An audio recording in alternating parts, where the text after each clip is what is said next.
यो कुरा कहिलेदेखि अन्त्य हुन्छ यो कुरा म सोध्न चाहन्छु। जहिले पनि उखान टुक्का जब पर्यो राति तब बुढी ताती भन्ने जस्ता धेरैचोटि हामीले धेरै विगतमा परम्परागत ढङ्गले बोलिने त्यस्ता शब्दावली प्रयोग गरिने कुरा पनि अन्त्य गरियोस् भन्न चाहन्छु। मान्य सदस्य बसौँ। भैँसी राँगाको विषयमा गफ गरेर यदि 5 वर्ष बिताउने हो भने हामीले गोबर बाहेक केही पनि प्राप्त गर्न सक्दैनौँ। हामी आत्मआलोचना गर्न चाहन्छौँ। देशका 7वटा प्रदेशका सरकारी अस्पतालको लाइभ सीसीटीभी फुटेज एकातिरको भित्तामा राखौँ। यसपटकको विकास बजेट डडेलधुरामा कति पार्नु भएको छ, नुवाकोटमा कति पार्नु भएको छ, गोर्खामा कति पार्नु भएको छ, एउटा गम्भीर प्रश्न खडा भएको छ। साँच्चै नै यो देशको मुहार फेर्नका लागि यहाँ आएका हौँ भने यो काम गरौँ, होइन आफ्नो र आफ्नाका मुहार फेर्न आएको हो भने यसै गरी चलाउँ, 5 वर्ष बिताउँ, तर हामी चाहिँ अनुहार देखाउन लायकका हुने छैनौँ।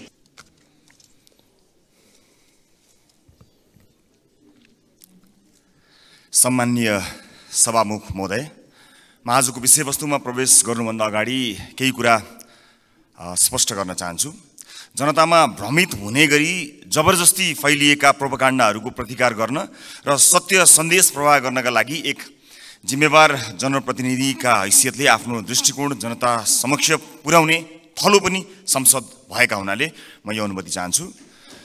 सभामुख महोदय, नागरिकता विधेयकका सम्बन्धमा राष्ट्रिय स्वतन्त्र पार्टी कुनै समुदायको विरुद्ध छ भन्ने भाष्य जबरजस्ती निर्माण गरेर निमुखा नागरिकलाई गुमराहमा राख्न खोजिएको छ।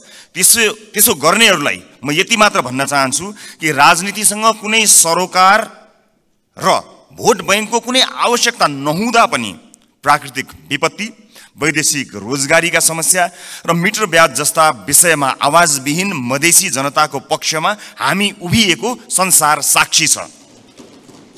मैले श्रेय लिन खोजेको होइन, एउटा दृष्टान्त मात्र दिन खोजेको हुँ। सम्मान्य सभामुख महोदय, मलाई नागरिकले नागरिकता नपाउनुको पीडा थाहा छ, साँच्चै नै थाहा छ। कुनै पनि नेपाली नागरिक नागरिकताबाट वञ्चित हुनु हुँदैन, त्यो उसको नैसर्गिक अधिकार हो। जन्मसिद्ध नेपाली नागरिकका सन्तान र एकल आमाहरूका सन्तानको नागरिकताको अधिकार मेरो र तपाईँको जति नै सुनिश्चित छ हुनुपर्छ। सभामुख महोदय, मात्र वैवाहिक अङ्गीकृतका विषयमा मौन रहेका हुनाले यसबारेमा छलफल चलाउन खोजिएको हो। र सम्मानित सभामुख महोदय मार्फत म जानकारी गराउन चाहन्छु, एकल आमाका सन्तानले नागरिकता लिँदा आमाले बाबुको पहिचान नै नखुलेको स्व घोषणा गर्ने व्यवस्था हाम्रा आमा दिदीबहिनीहरूको आत्मसम्मान विपरीत छैन यो? यस्ता प्रश्नहरूको विषयमा पनि सोचौँ भनेको हामीले। विधेयक संसदमा आएको भए हामी छलफल गर्थ्यौँ, स्वामित्व लिन्थ्यौँ, तर जसरी जुन बाटोबाट प्रमाणीकरण भयो जम्मा विपत्ति यतिमा हो। सभामुख महोदय, र यदि सदनमा आएर छलफल हुने भएको भए त्यहाँ भएको विभेदका विषयमा पनि हामी कुराकानी गर्थ्यौँ। महिला र पुरुषलाई जुन विभेद गरिएको छ वैवाहिक अङ्गीकृतका विषयमा, त्यसमा पनि हामी हाम्रो धारणा राख्थ्यौँ र दुधको दुध पानीको पानी थाहा हुन्थ्यो कि यो सदनमा आइसकेपछि को के कुराको पक्षमा छन् या विपक्षमा छन् भन्ने कुरा थाहा हुन्थ्यो। त्यसकारणले यो गलत बाटोबाट गएका हुनाले गलत मानिसको पुतला जलाइएको छ भन्ने कुरा म सम्मानित सदन मार्फत जानकारी गराउन चाहन्छु। र अर्को महत्त्वपूर्ण कुरा सम्मानित सभामुख मार्फत भन्न चाहन्छु कि हामीले पार्लियामेन्टको डिग्निटी राख्नलाई कहीँ कतै चुकिरहेका त छैनौँ, यसबारेमा पनि अलिकति ध्यान आकर्षण गराउन चाहन्छु। सभामुख महोदय, जस्ता जस्ता विषयहरूमा हामीले छलफल गऱ्यौँ, हामी नयाँ राजनीतिक दलका हिसाबमा चाहे ती हाम्रा पक्षबाट आएका हुन् या अन्य राजनीतिक दलबाट आएका विषयहरू हामी काहीँ न काहीँ लज्जित भएका छौँ। यो सदन भैँसी राँगाको विषयमा गफ गरेर यदि 5 वर्ष बिताउने हो भने हामीले गोबर बाहेक केही पनि प्राप्त गर्न सक्दैनौँ। हामी आत्मआलोचना गर्न चाहन्छौँ। हाम्रा दलबाट पनि भएका कमी कमजोरीलाई आत्मआलोचना गर्न चाहन्छौँ र नयाँ राजनीतिक दलका रूपमा हामी एउटा नयाँ अभ्यास लिएर आएका छौँ। हामीले आज बजेटमा कुराकानी गरिरहँदा, राष्ट्रका महत्त्वपूर्ण मुद्दामा कुराकानी गरिरहँदा आम सर्वसाधारणमा संसदबाट गएको सन्देश राम्रो सन्देश गएको छैन। म आफ्नो भागको ब्लेम, आफ्नो भागमा परेको जुन दुःख छ त्यो आफू जिम्मेवार हुन चाहन्छु र आफ्नो राजनीतिक दलका तर्फबाट गत केही दिनहरूमा भएका बहसहरू अलिकति अमर्यादित भएकोमा क्षमा याचना पनि गर्न चाहन्छु।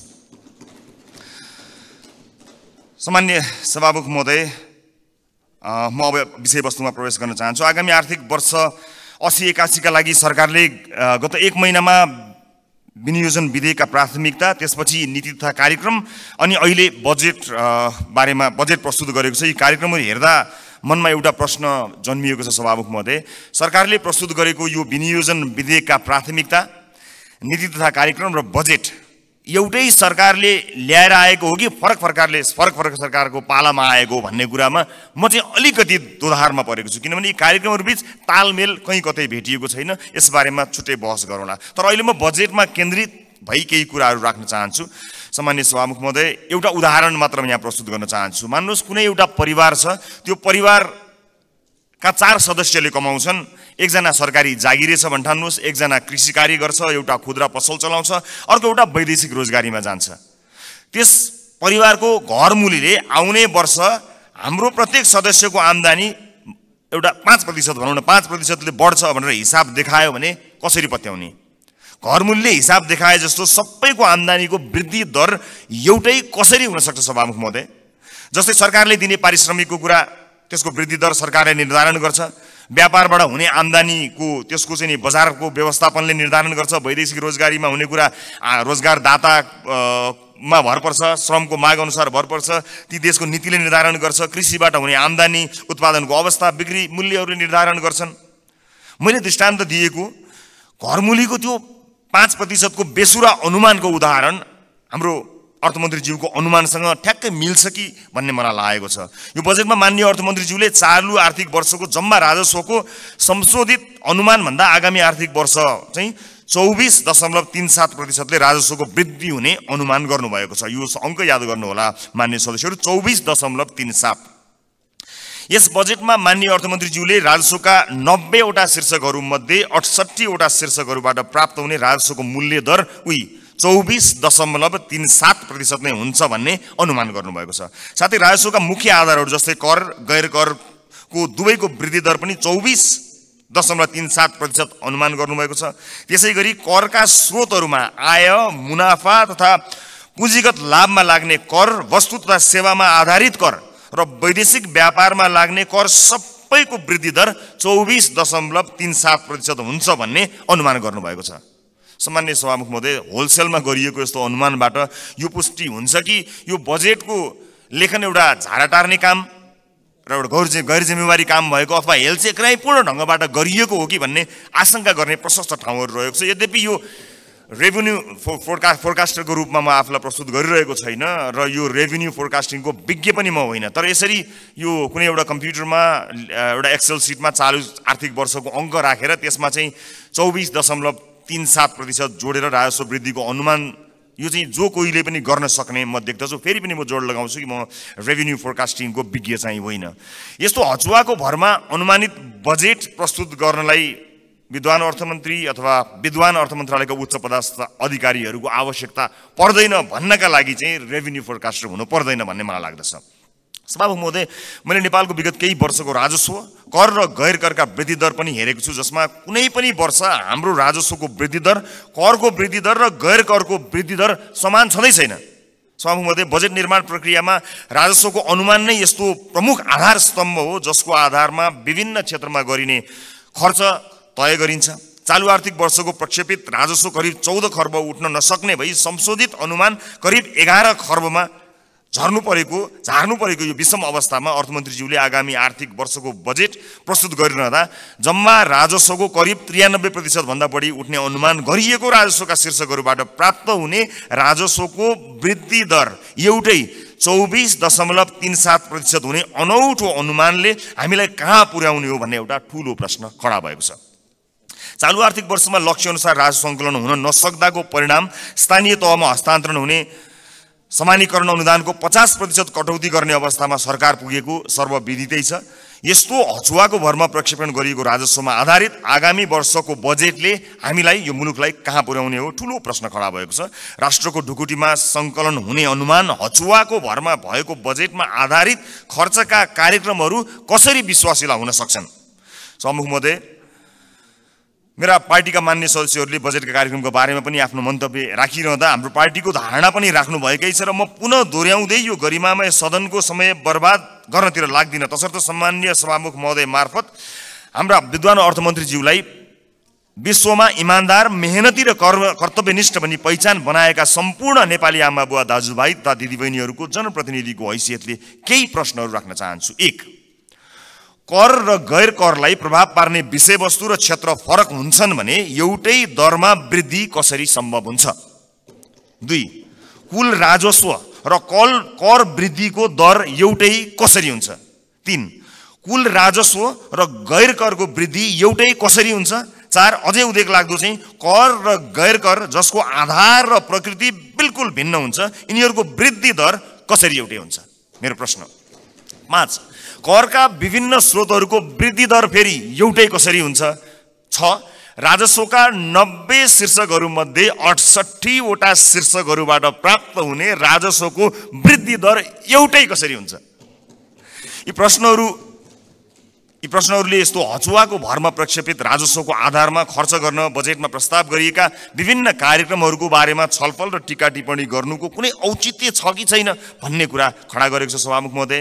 झोलामा कति पैसा आउँछ भन्ने हचुवाका भरमा गरिएको अनुमानबाट गरिने खर्चका बारेमा छलफल गरेर गरिब जनताबाट सङ्कलन गरिएको राजस्व दुरुपयोग गर्नु कति उपयुक्त हुन्छ, यो पनि एउटा प्रश्न भएको छ। सम्मानित सभामुख महोदय, अर्थमन्त्रीज्यूले भर्खरै उठाएका प्रश्नहरूका सम्बन्धमा नेपाली जनतालाई स्पष्ट पार्नुहुनेछ भन्ने मैले आशा लिएको छु। यदि यसको स्पष्ट र विश्वास लाग्दो आधार नेपाली जनता सामु आएन भने सत्ता पक्षका माननीय सांसदहरूले यो बजेटलाई कुन नैतिकताले पास गर्नुहुन्छ होला, मैले गम्भीर प्रश्न खडा गरेको छु। सम्मानित सभामुख महोदय, राष्ट्रिय स्वतन्त्र पार्टी यो सदनमा उपस्थित भइसकेको छ। विगतमा जे भए पनि अब त्यसरी नचलोस्। माननीय अर्थमन्त्रीज्यूले मैले उठाएका प्रश्नहरूको विश्वासिलो आधारसहितको भरपर्दो जवाब दिनु सक्नु भएन भने मलाई आशा छ उहाँ राजस्व अनुमानमा संशोधित प्रस्ताव लिएर आउनुहुनेछ।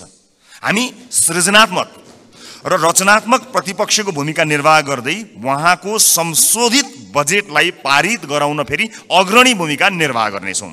सभामुख महोदय, सचेत नेपाली जनताहरूले हेरिरहेका छन्। बहुमतको आधारमा यस्तो हचुवाको भरमा अनुमान गरिएको राजस्वमा आधारित बजेटलाई पास गरेर अघि जाने हो भने यसको जिम्मेवारी पास गर्नुहुने सम्पूर्ण माननीय ज्यूहरूले लिनुपर्नेछ। गल्ती हुन सक्छन्, त्यसलाई सच्याएर अघि बढ्नु इमान्दारिता र महानता हो। भएको गल्तीलाई सच्याउन सत्तापक्ष र प्रतिपक्ष नभई हामी कुनै अर्को पक्ष भइराख्नु पर्ने छैन, एकै ठाउँमा उभिन सकिन्छ। यो राष्ट्रले जित्ने कुरा भएको हुनाले परम्पराको नाममा बहुमतले पेलेर जाने मनस्थिति बनाइयो भने त्यसको परिणाम अवश्य पनि यो देशले भोग्नुपर्नेछ, सत्ता पक्ष या विपक्षले भोग्नुपर्ने छैन। त्यसैले मान्य सदस्यहरूले तथ्यमा आधारित भएर आफ्ना विवेक प्रयोग गर्नुहुनेछ भन्ने कुरामा मैले आशा राखेको छु र एउटा आशंका उब्जिएको छ। म सभामुख मार्फत माननीय अर्थमन्त्रीज्यूलाई सोध्न चाहन्छु, स्पष्ट पारिदिनु होला कि यसपटकको विकास बजेट डडेलधुरामा कति पार्नु भएको छ, नुवाकोटमा कति पार्नु भएको छ, गोर्खामा कति पार्नु भएको छ? एउटा गम्भीर प्रश्न खडा भएको छ। सुनिए अनुसार र केही डाटाहरू सार्वजनिक भए भन्दा अगाडै यसको तथ्य जाँच गर्नु अगाडिको आशंकाको प्रश्न हो मेरो। लगभग 40 देखि 50% विकास बजेट डडेलधुरा, नुवाकोट र गोर्खाका लागि छुट्याइएको जानकारी आएको छ। हामी अरूबाट सुन्न चाहँदैनौँ। सञ्चार माध्यमका हेडलाइनको तथ्य जाँच हामी गर्दै गरौँला, तर म माननीय अर्थमन्त्रीज्यूबाट यसको जवाफ चाहन्छु। बताइदिनु होला डडेलधुरा, नुवाकोट र गोर्खामा कति बजेट छुट्याइएको छ, अनि मधेसलाई बजेटमा गरिएको विभेदका बारेमा कतिको जानकार हुनुहुन्छ, एकपटक बताइदिनु होला। सम्मानित सदनमा स्क्रिनहरूमा हामी बोलेको आवाज राखिएको छ। हामीले बजेटमा कुराकानी गरिरहँदा यो देशको भविष्य निर्माण गर्छौँ भनेर हामीले ब्यालेटको बाटो हुँदै यही सदन छिरेर परिवर्तन गरेरै छाड्छौँ भनेर प्रतिबद्धता गरेर आइरहँदा सदनमा भइरहने बहसहरूले यतिखेर सरकारी अस्पतालहरूमा भएको अवस्था हामीले सम्बोधन गर्न सकेका छौँ। म त भन्छु सम्मानित सभामुख महोदय, यो सदनमा 5 वर्षसम्म आजबाटै देशका 7वटा प्रदेशका सरकारी अस्पतालको लाइभ सीसीटीभी फुटेज एकातिरको भित्तामा राखौँ। देशका अझ विशेष गरेर मधेसका सामुदायिक विद्यालयका सीसीटीभी फुटेजको लाइभ फुटेज दाहिनेतिर भित्तामा राखौँ। अनि बिचमा एउटा स्क्रिनको व्यवस्था गरौँ सभामुख महोदय, जहाँ करिब प्रत्येक दिन 5-6 हजारका दरले यो देशमा भविष्य छैन भनेर यो देशबाट निस्किएर गएका त्रिभुवन अन्तर्राष्ट्रिय विमानस्थलमा लाइनबद्ध भएका नेपाली नागरिकको तस्बिर त्यसको लाइभ फुटेज राखौँ र 5 वर्षपछि हामी हेरौँ बिफोर र आफ्टर भनेर। हामी संसद छिर्नु अगाडि ती विद्यालय कस्ता थिए, हामीले 5 वर्ष यो सदनमा बहस गरेर ती विद्यालयलाई कस्ता बनायौँ। ती अस्पतालहरू विशेष गरेर बालबालिकाको हुने ती नजिकैको कान्ति बाल अस्पताल गए पनि हुन्छ, संसदपछि सबैजना जाउँ। त्यो अस्पताललाई हामीले 5 वर्ष यो सदनमा विभिन्न कोही कसैले असाध्यै नरम बनेर असाध्यै असल ज्ञानी प्राणी बनेर, कसैले हामी जस्ता चर्का आवाजमा बोलेर, जसले जसरी बोले ता भए पनि हामीले गरेको नीति निर्माणले 5 वर्ष अघि र 5 वर्ष पछाडि के फरक पर्यो भन्ने कुरा यो स्क्रिनमा राखौँ र त्यसपछि 5 वर्षपछि आउने सदनलाई त्यो स्क्रिनको अर्को दृश्य हस्तान्तरण गर्ने प्रतिबद्धता व्यक्त गरौँ। यदि यसरी गर्न सक्दैनौँ भने र यसरी रागा भैँसीका भरमा बहसहरू चलाएर अगाडि बढ्ने हो भने नेपाली जनतामा निराशा छाउँछ। सभामुख महोदय, म गम्भीर ध्यान आकर्षण गर्न चाहन्छु। यो सँगसँगै म अर्को एउटा ध्यान आकर्षण पनि गराउन चाहन्छु। हामीले बनाउने कानुनहरूका आधारमा र अझ विशेष गरेर हामीले छुट्याएको प्राथमिकताहरूका आधारमा जनजीविकामा प्रभाव पर्नुपर्ने हुन्छ, हाम्रो जीवनमा प्रभाव पार्ने होइन।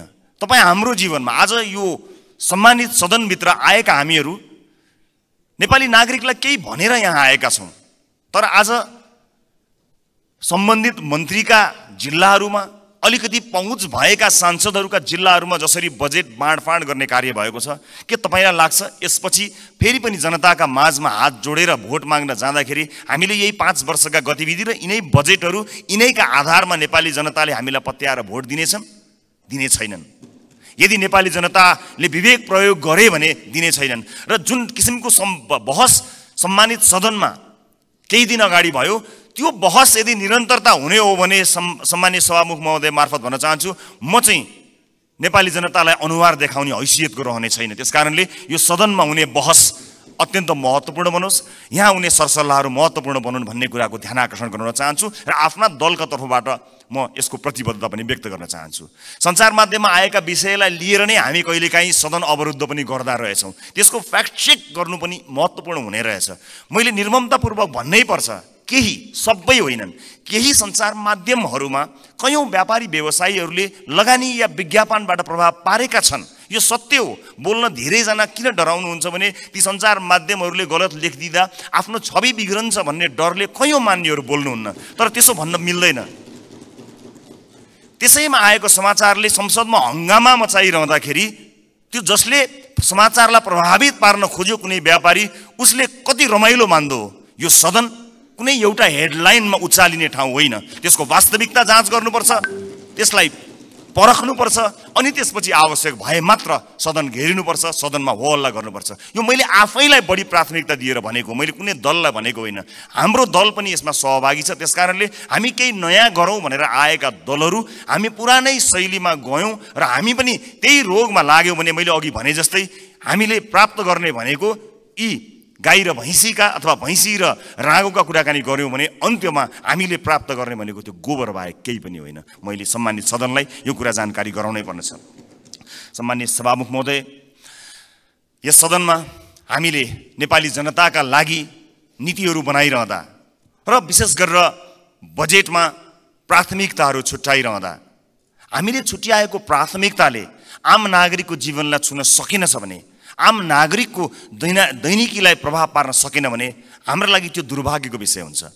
सरकारले विदेशमा रहेका नागरिकका लागि पनि अब भोटिङ राइट्स दिने, विदेशमा रहेका नेपाली नागरिकले पनि भोट हाल्न पाउने अधिकारको सुनिश्चितता गर्ने भनेर भन्यो, तर कहाँ छुट्याउनु भयो अर्थमन्त्रीज्यू बजेट? त्यसका लागि लगत सङ्कलन गर्न जानु पर्ला, निर्वाचन आयोग विदेशमा रहेका नेपालीहरूको बारेमा जानकारी लिन जानुपर्छ, त्यसका लागि कहाँ कतै मैले बजेटमा कतै मैले देखिनँ कि, मलाई क्षमा गर्नुहोला, तर त्यसलाई तपाईँले भन्नलाई त भनिदिनु भयो होला, तर प्राथमिकतामा राख्नु भएन। हामी फेरि पनि भन्न चाहन्छौँ, यो देशमा भविष्य नदेखेर विभिन्न कुरीतिका कारणले, हामीले भोग्नु परेका व्यथितिका कारणले मुलुकमै केही गरी खाउँ भन्ने अवसर नपाएर बाध्य भएर विदेश बसेका नेपालीहरूले आफ्नो देशको भविष्य छान्न पाउनुपर्छ, भोट हाल्न पाउनुपर्छ। त्यसलाई प्राथमिकताका साथ राखियोस्। म माननीय अर्थमन्त्रीज्यूलाई विदेशमा रहेका नेपालीहरूले मतदान गर्न पाउने अधिकारको सुनिश्चितताका लागि कति बजेट छुट्याउनु भएको छ, के व्यवस्था गर्नु भएको छ, म त्यसको लागि पनि जवाफ चाहन्छु। र जिल्ला निर्वाचन कार्यालयहरू खारेज गर्ने जस्तो निर्णय गलत निर्णय सच्याइयोस् भन्ने कुरा पनि म भन्न चाहन्छु। किनभने संवैधानिक निकायहरूलाई हामीले त्यसका काम कारबाहीहरूलाई यदि त्यो साँच्चै नै दुःखद हुनेछ। म सम्माननीय सभामुख मार्फत यो ध्यान आकर्षण गर्न चाहन्छु। र अहिले बजारमा देखिएको वित्तीय सङ्कट, आम नागरिकले भोगेको वित्तीय सङ्कटलाई सम्बोधन गर्ने र त्यसमा उत्साह छर्ने किसिमका कुनै पनि कार्यक्रमहरू हामीले देख्न सकेनौँ। आज एकपछि अर्को सटरहरू बन्द भएका छन्। आज कयौँ व्यापारी व्यवसायीहरू बैंकको चर्को ब्याज तिर्न नसकेर कयौँ व्यापारी व्यवसायीहरू आत्महत्या गर्ने अवस्थासम्म पुगेका छन्। मेरै निर्वाचन क्षेत्रमा शङ्कर कणेलले आत्महत्या गर्नुभयो र उहाँको सुसाइड नोटमा लेखिएका कुराहरू गम्भीर छन्। यस्ता धेरै समस्याहरू देखिएका छन्। आज प्रत्येक 3वटा सटरमा एउटा सटर बन्द भएको अवस्था छ।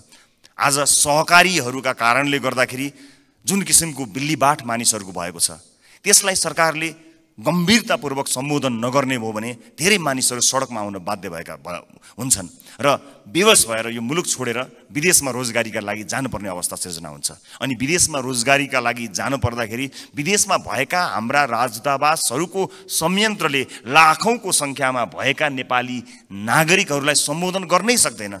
यहाँ केही गरौँ भन्दा गर्न पाएका छैनन्। देशै छोडेर जाँदा परदेशमा पनि दुःख पाएर बसेका छन्। मुलुकको समाजको वास्तविक समस्यासँग हाम्रो नीति, हाम्रो बजेट, हाम्रो कार्यक्रम कसरी अलग हुन सक्छ? सभामुख महोदय, समाजको चरित्रभन्दा, समाजले भोगेको पीडाभन्दा हामीले यहाँ गर्ने डिस्कसन, तपाईँ हामीले गर्ने संवाद कसरी फरक हुन सक्छ? सभामुख महोदय, समाजले भोगेको पीडालाई मलम लगाउन नसक्ने गरी हामीले गर्ने संवादको के अर्थ हुन्छ? सभामुख महोदय, त्यसकारणले म विनम्रतापूर्वक अनुरोध गर्न चाहन्छु सभामुख महोदय मार्फत कि नेपाली जनताको पीडालाई, नेपाली जनताले आज भोगेका समस्याहरूलाई त्यसलाई महसुस गरेर, त्यसलाई लिपिबद्ध गरेर हामीले बजेटमा ध्यान दिनुपर्छ। र अन्त्यमा आगामी वर्षका लागि हामीले यसो गर्न सक्छौँ कि सानो एउटा सुझावसहित म बिदा माग्छु।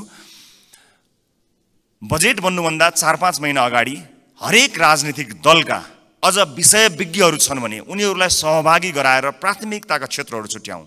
कुनै पनि राजनीतिक दलले भोट माग्दाखेरि शिक्षा गुणस्तरीय र स्वास्थ्य आम नागरिकको पहुँचमा भनेर हामीले भोट मागेका हौँ नि। हाम्रो घोषणापत्रमा, हाम्रा वाचापत्रमा बाकाइदा लेखिएको छ नि। नेपालको संविधानले पनि त्यो अधिकारलाई सुरक्षित गरेको छ नि। भनेपछि के सत्तापक्ष के विपक्ष कसैको विमति होला र? हामीले कस्तो शिक्षा नीति बनाउने? आउनुहोस् सबै राजनीतिक दलका साथीहरू एक ठाउँमा उभियौँ र एउटा साझा शिक्षा नीति सरकारलाई हामीले रेकमेन्ड गरौँ। किनकि तपाईँले भोट माग्दा पनि नेपाली जनतालाई राम्रो शिक्षा दिन्छु भन्नुभएको हो, मैले भोट माग्दा पनि नेपाली जनतालाई राम्रो शिक्षा दिन्छु भनेको हुँ। अनि यहाँ राजनीति कसरी भयो? तपाईँको जिल्लाका बाटोहरूमा भोट हालेपछि अब तपाईँ यहाँ कुनै नेताको जिल्ला अथवा गाउँठाउँमा बाटो पुर्याएर भोट माग्ने दिनको त अब अन्त्य गर्नुपर्छ। हजुर सिङ्गो देशलाई हेर्नुपर्छ। अब त त्यसरी चल्दैन बाँडेर। यो नागरिकको स्वास्थ्यका लागि आवश्यक पर्ने हेल्थ केयर बिल कस्तो हुनुपर्छ? सबै राजनीतिक दलका 101 छानेर एक ठाउँमा बसौँ बजेट बन्नुभन्दा करिब 4-5 महिना अगाडि र हामी साझा अवधारणा बनाऊ र त्यसमा एउटा कमन कमिटमेन्ट गरौँ। त्यसलाई सरकारको शिक्षा नीति बनाऊ। कोही विपक्षमा हुने छैनन् किनकि सबैको अपनत्व हुनेछ। त्यसै गरी स्वास्थ्यका विषयमा कुराकानी गरौँ, अफोर्डेबल हेल्थ केयरका बारेमा हामी कुराकानी गरौँ र सबै दलका माननीयहरू अझ विषयविज्ञहरूलाई राखेर र आवश्यक परे नागरिक समाजबाट पनि विषयमा विज्ञता हासिल गरेका मानिसहरूलाई ल्याएर यो देशको स्वास्थ्य नीति कस्तो हुन्छ भन्ने कुरामा बहस गरौँ। 5 महिना अगाडि बहस गरौँ र त्यस बहसबाट निस्किएको निष्कर्ष, चाहे त्यो मुखमा त्यो निष्कर्ष निस्किएको भोलिपल्ट सरकार ढलोस्, जसुकैको सरकार बनोस्, सत्तापक्ष प्रतिपक्ष बनोस्, प्रतिपक्ष सत्तापक्ष बनोस्, तर त्यो नीति फेल हुनु भएन। यदि नेपाली जनतालाई हामीले हृदयमा राखेका हौँ, साँच्चै नै यो देशको मुहार फेर्नका लागि यहाँ आएका हौँ भने यो काम गरौँ। होइन आफ्नो र आफ्नाका मुहार फेर्न आएको हो भने यसै गरी चलाउँ, 5 वर्ष बिताउँ, तर हामी चाहिँ अनुहार देखाउन लायकका हुने छैनौँ। देशको मुहार जस्ताको तस्तै, तर राजनीतिज्ञको मुहार कति धेरै चम्किलो भएको छ हेर्नुहोस् त। किनकि हामीले जनताका मुद्दालाई चुनावका बेलामा मात्र सम्झ्यौँ, चुनाव पछाडि बिर्स्यौँ। म सम्पूर्ण माननीय सदस्यहरूलाई, सत्तापक्ष प्रतिपक्ष जहाँ रहनु भएको छ, म सबैलाई विनम्रतापूर्वक अनुरोध गर्न चाहन्छु। नागरिकता विधेयकमा पनि हामीले भन्न खोजेको त्यही हो। ओनरसिप यहाँ छलफल हुन पाएको भए सम्भवतः त्यसमा भएका बुँदाहरूमा अथवा छुटेका विषयहरूमा छलफल गर्न सकिन्थ्यो। यहाँ भएका कुनै पनि दलका मान्य सदस्यहरूले नेपाली नागरिकले नागरिकताबाट वञ्चित हुन परोस् भन्ने कुरामा मत हाल्नै सक्नुहुन्न। कसले सक्नुहुन्छ र? विमति कसैको पनि हुने छैनन्। तर सबैले अपनत्व महसुस गरी सही ढङ्ग र सही बाटोमा आएको भए अहिले सम्भवतः सम्मानित अदालतमा गएर त्यो अड्किने थिएन। अनि त्यसको दोष केही दलहरूले लिनु परेको छ, वास्तवमा होइन। नेपाली नागरिकले नागरिकता प्राप्त गर्नुपर्छ भन्ने कुराको विरोधमा, त्यसको विपक्षमा कोही पनि नेपाली हुनै सक्दैन। तर त्यसभित्रको अन्तर्वस्तुमा पछिसम्मलाई सोचेर संवेदनशील विषयहरूमा यो सदन जहाँ नयाँ माननीयहरू र नयाँ राजनीतिक दलका रूपमा हामी पनि आएका छौँ, हामी पनि यसमा सहभागी हुन चाहन्छौँ अनि हामी पनि यो छलफलमा सहभागी हुन चाहन्छौँ, अन्तर्वस्तुमा कुराकानी गर्न चाहन्छौँ र त्यो विधेयकले छुटाएका तर महत्त्वपूर्ण विषयमा हामी योगदान दिन चाहन्छौँ र इतिहासलाई त्यो दस्तावेजमा हामी पनि सही साक्षी हौँ भनेर भन्न चाहन्छौँ। हामी पक्षमा छौँ। हामी जन्मसिद्ध नेपाली नागरिकहरूले नागरिकता पाउनुपर्छ भन्ने कुराको पक्षमा छौँ। हामी सम्पूर्ण योग्य नेपाली नागरिकहरूले नागरिकता पाउनुपर्छ भन्ने कुराको पक्षमा छौँ। हामी त्यो बहसमा सहभागी हुन चाहन्छौँ र पछिसम्म यो मुलुकलाई हित हुने विषयमा सहभागी मात्र हुन चाहन्छौँ। सम्मानित सदनमा आज मैले यति कुराहरू राखेँ। मलाई विश्वास छ हामीले गरेका बहसहरू केवल बहसका लागि होइनन्। हामीले भनेका यी शब्दहरू, हामीले प्रकट गरेका हाम्रा धारणाहरू केवल यतिकै एउटा धारणा राख्नलाई गरिएका विषयवस्तु होइनन्। विशेष गरेर यसपटकको संसदका सबै जस्तो सेसनहरूमा, सबै जस्तो विषयहरूमा आम नागरिकको चासो तुलनात्मक रूपमा अघिल्ला वर्षहरूको भन्दा बढी भएको एउटा डाटाले बताएको छ। अर्थात् नेपाली नागरिकहरू तुलनात्मक रूपमा नेपालको संसदमा भइरहेको बहसलाई अचेल, अत्यन्त गम्भीरताका साथ हेरिरहेका रहेछन्। एउटा अध्ययनले त्यो बताएको छ। यस्तो चासोको विषय बनेको यो सदन हाँसोको विषय नबनोस्, महत्त्वपूर्ण निर्णयहरू आउन सकुन् र एक अर्कामा सहकार्य गर्दै संसदीय मर्यादालाई कायम राख्दै बहसहरू कायम गरेर मुलुकका लागि केही चिज दिन सकियोस्। र यो 5 वर्षमा जसरी भनिन्छ नि, हामी हाम्रो जीवनको 5 वर्षलाई पल्टाएर हेऱ्यौँ भने 5 वर्ष अगाडि हामी कहाँ थियौँ र 5 वर्ष पछाडि हामी कहाँ छौँ भन्ने कुरा हामी सजिलै हेर्न सक्छौँ। व्यक्तिको जीवनमा 5 वर्षको धेरै ठुलो महत्त्व हुन्छ। देशको जीवनमा पनि त्यो 5 वर्षको अझ धेरै महत्त्व हुन्छ। त्यसकारणले हामी यो सदनको जब अन्तिम दिनमा यहाँ बोल्नेछौँ, अघि मैले भने जस्तै हामीले विशेष गरेर देशको टड्कारो समस्यामा रहेका नागरिकको स्वास्थ्यमा यो 5 वर्ष सदनभित्र आएर हामीले के गर्यौँ त्यो भन्न पाइयोस्। त्यसपछि निर्वाचित हुने मान्यज्यूहरूलाई बुझाउन पाइयोस् हामीले यो देशका लागि यति गर्न सक्यौँ, बाँकी तपाईँको जिम्मा भन्न सकियोस्। अघिल्लो सदनले हामीलाई के बुझायो? आज अघिल्लो सदनले बुझाएका कयौँ भ्रष्टाचारका काण्डहरू काँधमा बोकेर हामी हिँड्नु परेको छ। त्यसको निराकरण गर्नुपर्दाखेरि यहाँ एउटा दलको नाम आयो भने अर्को दलले विभिन्न बहानामा बार्गेनिङ गरेर त्यसलाई विषयान्तर गर्न खोज्ने हो कि भन्ने आशंका पैदा भएको छ। एउटा विषय उठ्छ, त्यसपछि त्यो विषय सेलाउँछ, अर्को विषय उठ्छ।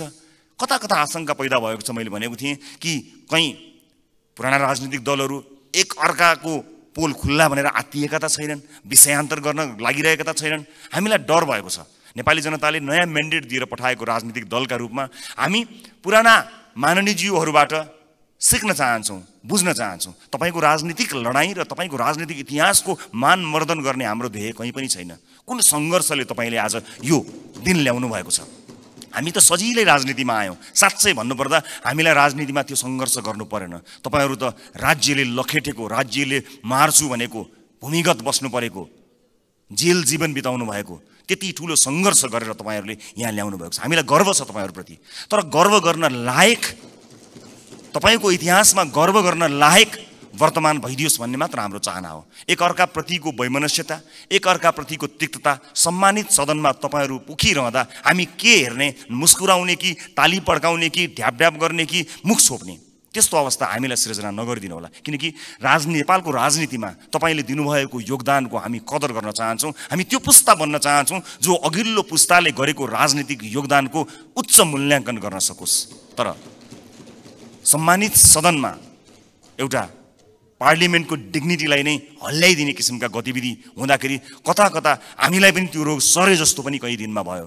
हामी त्यो रोग सार्न चाहन्नौँ मान्यज्यूहरू, हामी त्यो रोग सार्न नै चाहन्नौँ। हामी तपाईँलाई त्यही सम्मानित स्थानमा राख्न चाहन्छौँ जुन सम्मानको तपाईँहरू लायक हुनुहुन्छ। हामी नयाँ पुस्ताका राजनीतिज्ञहरूलाई तपाईँहरूले एउटा यस्तो संस्कारको विकास गरिदिनुहोस्, एउटा यस्तो संस्कार दिनुहोस् ताकि हामी भोलि पनि गर्व गर्न सकौँ कि हामीले यो तपाईँबाट सिकेका हौँ। हामीले नेपाली कङ्ग्रेसबाट सिक्यौँ, हामीले नेकपा एमालेबाट सिक्यौँ, हामीले नेकपा माओवादीबाट सिक्यौँ भनेर हामीले भन्न सकौँ, मधेसवादी दलहरूबाट सिक्यौँ, जसपाबाट सिक्यौँ भन्न सकौँ, हामीले नेताहरूको नाम लिएर भन्न सकौँ यी नेताहरूबाट हामीले सिकेको हो नि भन्न सकौँ। तर हामीले माफ गर्नु होला, म क्षमा चाहन्छु, पछिल्ला केही गतिविधिहरूलाई हेर्दा हामीले चाहिँ उल्टो कुरा सिक्छौँ कि हामीलाई पो त्यो रोग सर्छ कि भन्ने डर पैदा भएको छ। म सभामुख मार्फत सम्मानित सदनलाई यति भन्न चाहन्छु कि नीति कार्यक्रमहरू भन्दा, कानुनहरू भन्दा र बजेटहरू भन्दा नेपाली जनतालाई मूलधारमा राखियोस्, देशको वर्तमान समस्यालाई मूलधारमा राखियोस्। वैदेशिक रोजगारीले गाँजेको यो देश यसका मूल समस्याहरूलाई मध्यनजर नराखिकन त्यसलाई नजरअन्दाज गरेर आँखा चिम्लिएर कहीँ पनि पुग्न सकिँदैन। त्यसकारणले नागरिकको स्वास्थ्य, नागरिकको शिक्षा र सामाजिक न्यायका पक्षमा उभिन सक्ने बनोस् बजेट, यही भन्न चाहन्छु। र म जाँदा जाँदै सभामुख महोदय, मैले अघि एउटै दर रेट भएको यो डकुमेन्ट म शीर्ष नेताहरूलाई म उपलब्ध गराउन चाहन्छु। यसले देखाउनेछ 24.37% जुन मैले डाटा प्रस्तुत गरेँ त्यो म अझ स्पष्ट हुने गरी एक-एकवटा प्रमुख राजनीतिक दल र अर्थमन्त्रीज्यूलाई जाँदा जाँदै हस्तान्तरण गर्नेछु। हस्, धन्यवाद, नमस्कार। Domestic economy to global economy, employment-based economy to self-employment-based economy, informal economy to formal economy. सामान्य सभामुख महोदय, देश आर्थिक विकासको द्रुत गतिको प्रतीक्षामा छ। आजको दिनमा नेपाली नागरिक कुनै कारणले राजनीतिप्रति बेखुसी छन् भने त्यो आर्थिक विकास नभएकै कारणले हो। मेरो स्पष्ट मान्यता छ आजको समयमा हाम्रो राजनीति, अर्थनीति र कूटनीतिको पहिलो लक्ष्य आर्थिक विकास नै हुनुपर्दछ। आर्थिक विकास र नागरिकको जीवनस्तर परिवर्तनसँग जोडिन नसकेको राजनीति जनताबाट टाढै जाने गर्दछ। त्यसैले राजनीतिको केन्द्र भागमा आर्थिक विकास र आम नागरिकको जीवनसँग जोडिएका एजेन्डाहरू रहनु पर्दछ। बजेटले आम नेपाली नागरिकलाई यो सन्देश दिने र सोही अनुसार विकास बजेटको दिशा तय गर्नुपर्दछ। मैले भन्दै आएको छु, बजेटको संरचनागत परिवर्तन हुनुपर्दछ। विकास बजेटको अंश सबैभन्दा धेरै हुनुपर्छ र चालु खर्च निर्मम रूपमा कटौती गर्नुपर्दछ। बजेटको बुँदा नम्बर 19 मा माननीय अर्थमन्त्रीज्यूले उल्लेख गर्नुभएको छ, साधारण खर्चमा वृद्धि हुँदै गएको छ। तलब भत्ता, सामाजिक सुरक्षा, वित्तीय हस्तान्तरण, प्रशासनिक खर्च लगायतको साधारण खर्च र बढ्दो ऋण भुक्तानीको दायित्व व्यवस्थापन गर्न 12 खरब 80 अरब विनियोजन गर्नु परेको छ। यो रकम कुल बजेटको 73% हुन आउँदछ। कुल बजेटको ठूलो हिस्सा यसरी छुट्याउनु पर्दा विकास कार्यका लागि स्रोत व्यवस्थापनमा चाप परेको छ। आगामी वर्षको बजेटमा चालु खर्चको अंश 65% र पुँजीगत बजेटको अंश केवल 17% रहेको छ। अर्थात् हामी 17 रुपियाँको विकास गर्नका लागि 65 रुपियाँ खर्च गर्ने तयारीमा छौँ। यो भनेको सरासर देश आर्थिक विकासको द्रुत गतिमा अगाडि बढ्न सक्दैन भन्ने कुराको आत्मस्वीकारोक्ति हो भन्ने म मान्दछु। यो अवस्था अहिले आएको होइन, धेरै वर्षदेखि बाटो बिराएको हाम्रो राजनीति, अर्थनीति र कूटनीतिको उपज भने पक्कै पनि हो। यसलाई परिवर्तनको दिशामा हिँडाउनु परेको छ। अहिले त हाम्रो अवस्था कस्तो भयो भने देशले वार्षिक रूपमा भुक्तानी गर्नुपर्ने ऋणको सामा ब्याज भन्दा पनि हाम्रो विकास बजेटको अंश सानो हुन थाल्यो। यस बजेटमा सामा ब्याज भुक्तानीको लागि विविध वित्तीय व्यवस्थापनतर्फ 17% र विकास कार्यक्रमका लागि पनि 17% नै बजेट विनियोजन गरिएको छ। यो हाम्रो अर्थतन्त्रको लागि अर्को गम्भीर सूचक हो भन्ने हामीले बुझ्नु पर्दछ। हामीले देशको समग्र अर्थतन्त्रको ट्रान्सफर्मेसनका लागि अत्यन्तै फराकिलो सोच लिनु पर्दछ। मान्य के हो राख्नुहोस्, हामी स्पष्ट हुनु पर्दछ। एकैछिन मान्य, मैले समय उहाँलाई दिएछु। सम्माननीय सभामुख महोदय, हाम्रो प्रतिनिधि सभाको नियमावली 21 को घमा लेखिएको छ, यो सम्मानित सदनमा कसैलाई अपमानजनक शब्द प्रयोग गरिने कुरा चाहिँ हुँदैन। नेपाली उखानलाई लिएर जहिले पनि नेपाली महिलामाथि आक्रमण गरिन्छ। यो कुरा कहिलेदेखि अन्त्य हुन्छ, यो कुरा म सोध्न चाहन्छु। जहिले पनि उखान टुक्का गर्दा महिलामाथि नै यो सदनमा बोलिनुपर्ने। कहिलेदेखि हामी यो नेपालको समाजलाई सुसंस्कृत सभ्य समान खालको समाज बनाउन चाहन्छौँ, यो चाहिँ आपत्तिजनक शब्द छ। जब पर्यो राति तब बुढी ताती भन्ने जस्ता धेरैचोटि हामीले धेरै माननीयहरूका मुखबाट यस्ता उखान टुक्का सुनेका छौँ। अबका दिनदेखि आज यो उसबाट काटियोस्, रेकर्डबाट काटियोस् र आजका दिनदेखि कुनै पनि माननीय संसदहरूले महिलाका नाममा विगतमा परम्परागत ढङ्गले बोलिने त्यस्ता शब्दावली प्रयोग गरिने कुरा पनि अन्त्य गरियोस् भन्न चाहन्छु। मान्य सदस्य बसौँ। वक्ता मान्य सदस्यले छलफलमा भाग लिएर बोलिरहँदाखेरि जब पर्यो राति तब बुढी ताती भन्ने शब्दावली लैङ्गिक प्रयोग गर्नुभयो, जो लैङ्गिक मैत्री नभएकोले गर्दा रेकर्डबाट हटाउन म सचिवालयलाई निर्देशन गर्दछु यो शब्दलाई। मान्य सदस्य आफ्नो कुरा अगाडि लानुहोस्। आगामी वर्षको चालू बजेट खर्चको अंश 65% र पुँजीगत बजेटको अंश 70% छ। अर्थात् हामी 17 रुपियाँको विकास गर्नका लागि 65 रुपियाँ खर्च गर्ने तयारीमा छौँ। यो भनेको सरकार सरासर देश आर्थिक विकासको द्रुत गतिमा अगाडि बढ्न सक्दैन भन्ने कुराको आत्मस्वीकृति हो। यो अवस्था अहिले आएको होइन, धेरै वर्षदेखि बाटो बिराएको हाम्रो राजनीति, अर्थनीति र कूटनीतिको उपज भन्ने पक्कै पनि हो। यसलाई परिवर्तनको दिशामा हिँडाउनु परेको छ। अहिले त हाम्रो अवस्था कस्तो भयो भने देशले वार्षिक रूपमा भुक्तानी गर्नुपर्ने ऋणको सावा ब्याज भन्दा हाम्रो विकास बजेटको अंश सानो हुन थाल्यो। यस बजेटमा सावा ब्याज भुक्तानीका लागि वित्तीय व्यवस्थातर्फ 17.55% र विकास व्यवस्था कार्यक्रमका लागि पुँजीगततर्फ 17.25% बजेट विनियोजन भएको छ। यो हाम्रो अर्थतन्त्रको लागि अर्को गम्भीर सूचक हो भन्ने हामीले बुझ्नुपर्दछ। हामीले देशको समग्र अर्थतन्त्रको ट्रान्सफर्मेसनका लागि अत्यन्तै फराकिलो सोच लिन सक्नुपर्दछ। हामी स्पष्ट हुनुपर्दछ। अर्थतन्त्रलाई अर्को तहमा नेक्स्ट लेभलमा पुर्याउन हामीसँग केवल दुईटा विकल्प छन्। पहिलो जलविद्युतको निर्यात र दोस्रो पर्यटन प्रवर्धन। भारतका सम्माननीय प्रधानमन्त्री नरेन्द्र मोदीले नेपालबाट भारतले 10 वर्षमा 10,000 मेगावाट विद्युत खरिद गर्न चाहेको सार्वजनिक घोषणा गर्नुभएको छ। अब हामीले सोच्नुपर्छ कि के हामी 10 वर्षमा भारतलाई 10,000 मेगावाट विद्युत बेच्न सक्ने हैसियतमा पुग्ने छौँ त? त्यसका लागि हामीले कुन परियोजनामा काम गर्दैछौँ? के दुनियाँका उत्पादकहरूले बजार खोजिरहेको बेलामा हामीसँग यस्तो चिज जसलाई बजारले खोजिरहेको छ तर हामीले के दिन सकेका छौँ? अहिले हाम्रो अवस्था कस्तो छ भने जलविद्युत परियोजनाका लागि 35 सरकारी निकाय, 26 विभाग र 7 वटा मन्त्रालयबाट लगानी स्वीकृतिको चक्र पुरा गर्नुपर्दछ। यस पृष्ठभूमिमा लगानी बोर्डको औचित्यमाथि प्रश्न उठ्छ के